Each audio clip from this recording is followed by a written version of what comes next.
Page 267, this is the one at the bottom of the page. Angels We Have Heard on High, a well-known Christmas piece.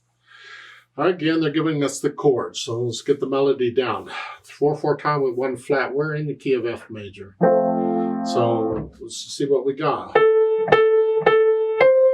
and 2.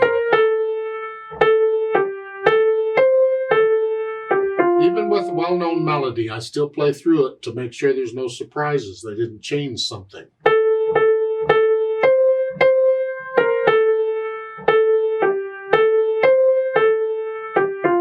Okay, now the chords. Let's see what we got. We got an F chord, root position, and an A minor chord, G minor, and a C7 chord, all in root position here, and then an F.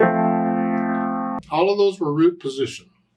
It's going on, then an F, and a C7, F. Now it's an F chord with an A on the bottom. So that could come down. An F chord with a C on the bottom. I just went from here to here. And then a C7 chord, F chord.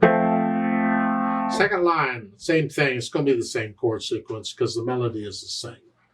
In most cases, sometimes they will alter the chord slightly for variation to give a slightly different harmony to it. But I'm looking at this and it looks like both lines are identical. So then we put them together and see, because I might have to move the chords around. I don't know. So it's here, and G minor, and the C7 chord is given right before the 8th note. So I'm going to change it like a quarter note. So it's in that. So I'm playing quarter notes in the left hand and a dotted rhythm in the right hand. Yeah.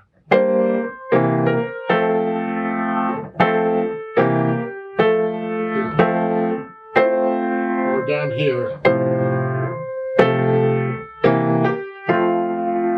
You can experiment on where the chords are, but that's basically the harmony for the piece. You don't have to play block chords. You can try something else if you want to.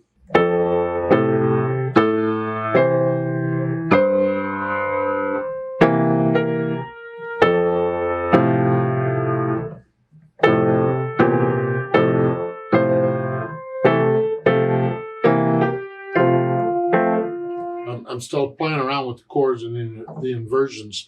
They're telling you what inversion to use, because unless it has a slice and a note or a letter, it's root position.